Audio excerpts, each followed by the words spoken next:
আজ পয়লা বৈশাখ। আজ থেকেই শুরু হলো বাংলার নতুন বছর। কিন্তু আপনি কি জানেন পয়লা বৈশাখ উদযাপন শুরু হয়েছিল আকবরের আমল থেকেই?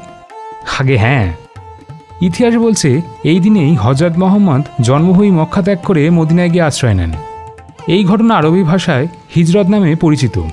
আর ঠিক 963 বছর পর যখন আকবর সিংহাসনে বসেন, তখন এই হযরত মুহাম্মদের স্মৃতিবিজড়িত এই পুণ্যদিনটি পালনের রীতি শুরু হয়। চৈত্র মাসের শেষ দিনটিতে সব প্রজা খাজনা, শুল্ক এইসব পরিশোধ করে দিত, আর বৈশাখের প্রথম দিনেই উৎসব হতো।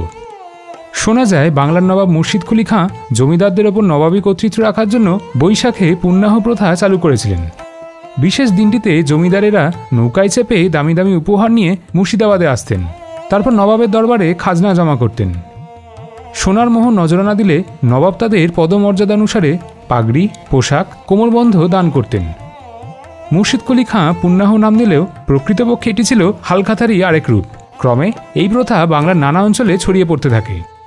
হাল শব্দটি সংস্কৃত ও ফার্সি দুটি ভাষাতেই পাওয়া যায়। সংস্কৃত হল শব্দের অর্থ লাঙল, তার থেকেই বাংলা এসেছে হাল শব্দটি। আর ফার্সি ভাষায় হাল মানে হলো নতুন। বৈশাখে সেকালে নববর্ষ পালনের উৎসব হতো না, সেটি ছিল ব্যবসায়ীদের নতুন খাতা খোলার দিন। আর এই সময় রাজা মহারাজারা প্রজাদের কাছ থেকে কৃষিজমির খাজনা আদায় করতেন। ভারতে মোগল সাম্রাজ্য প্রতিষ্ঠার পর সম্রাটরা হিজরি পঞ্জিকা অনুসারে কৃষিপণ্যের খাজনা আদায় করতেন। চাঁদ দেখে হিজরি সন গণনা করা হতো। এদিকে বাংলায় চাষবাস হতো সৌর বছরের হিসাব অনুযায়ী। ফলে অসময় ও অকালে কৃষিপণ্যের বিপুল খাজনা দিতে গিয়ে সর্বশান্ত হতেন চাষিরা। পরবর্তী সময়ে প্রজাদরদী সম্রাট আকবর এসে বাংলা সনের প্রবর্তন করেন। প্রথমে এই সনের নাম ছিল ফসলি সন, পরে বঙ্গাব্দ বা বাংলা বর্ষ নামে পরিচিত হয়। আকবরের আমল থেকেই পয়লা বৈশাখ গুরুত্ব পায়, তবে এর মধ্যে ভিন্ন মতামতও আছে। ইতিহাসবিদদের অনেকেই মনে করেন বাংলার রাজা শশাঙ্ক এই বঙ্গাব্দের সূচনা করেছিলেন। চৈত্র শেষে বাংলার প্রান্তে প্রান্তে হয় গাজন, চড়ক, এগুলি ধর্মীয় উৎসব। আবার এই বাংলারই অনেক জায়গায় প্রাচীন পুণ্যাহ প্রথায় নতুন ফসল ঘরে তুলে উৎসব পালন করা হয়। এর সঙ্গে জড়িয়ে অর্থনৈতিক জীবন। আকবরের সময় এই দিনটিতে জমিদাররা প্রজাদের ঋণ দিতেন।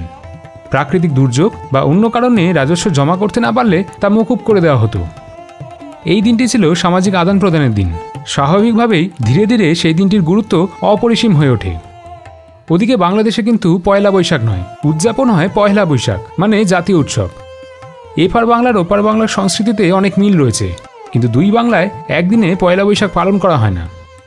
পশ্চিমবঙ্গে পালন করা হয় 15 এপ্রিল, কিন্তু বাংলাদেশে 14 এপ্রিল।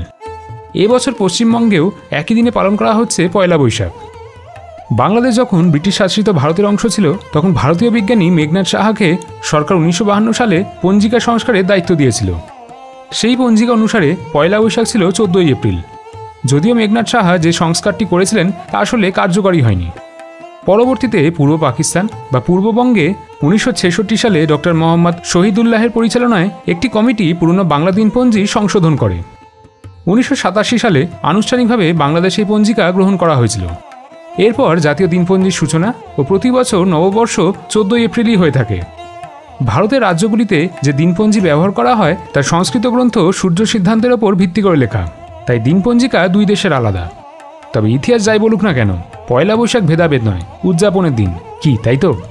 কেমন লাগলো আজকের এই ভিডিওটা জানাতে ভুলবেন না কমেন্ট করে। নানা বিষয়ের ওপর ভিডিও দেখতে হলে এই পেজটি ফলো করুন।